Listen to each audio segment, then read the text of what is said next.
Opener Parvez Hossain ইমনের দুর্দান্ত সেঞ্চুরিতে সংযুক্ত আরব আমিরাতের বিপক্ষে জয় দিয়ে 2 ম্যাচের টি-20 সিরিজ শুরু করল বাংলাদেশ ক্রিকেট দল।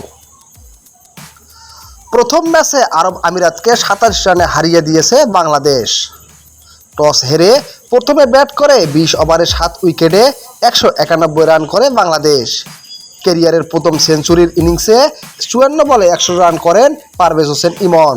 জবাবে 20 ওভারে 164 রানে অল আউট হয় আরব আমিরাত। শনিবার শারজা ক্রিকেট স্টেডিয়ামে টস হেরে প্রথমে ব্যাট করতে নামে বাংলাদেশ। সতীর্থরা বড় ইনিংস খেলতে ব্যর্থ হলেও এক প্রান্ত আগলে রেখে 53 বলে সেঞ্চুরি পূর্ণ করেন ক্যারিয়ারের 8ম টি-20 খেলতে নামা পারভেজ ইমন। তামিম ইকবালের পর বাংলাদেশের দ্বিতীয় ব্যাটার হিসেবে টি-20তে সেঞ্চুরি করলেন পারভেজ ইমন।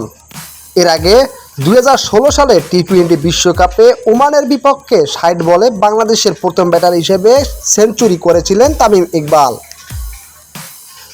শেষ পর্যন্ত 5টি 4 ও 9টি ছক্কায় 54 বলে 100 রান করেন পারভেজ।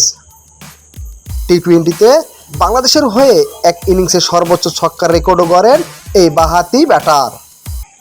এছাড়া বাংলাদেশ ইনিংসে তাওহিদ হৃদয় 20, জাকের আলী 13, অধিনায়ক লিটন দাস 11 ও তানজিদ হাসান 10 রান করেন। সংযুক্ত আরব আমিরাতের মোহাম্মদ জাওয়াদুল্লাহ 21 রানে 4 উইকেট নেন।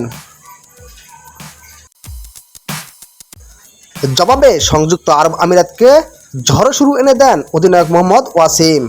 তার 39 বলে 54 রানের ইনিংসের কল্যাণে 11 ওভারেই 100 পেয়ে যায় আরব আমিরাত। ওয়াসিম ফেরার পর দলের জয়ের আশা বাঁচিয়ে রাখেন রাহুল চোপড়া ও আসিফ খান, কিন্তু রাহুলের 22 বলে 35 এবং আসিফের 21 বলে 42 রানের পরও হার এড়াতে পারেনি আরব আমিরাত। বাংলাদেশের হাসান মাহমুদ 3টি, তানজিম হাসান, মেহেদী হাসান ও মুস্তাফিজুর রহমান 2টি করে উইকেট শিকার করেন।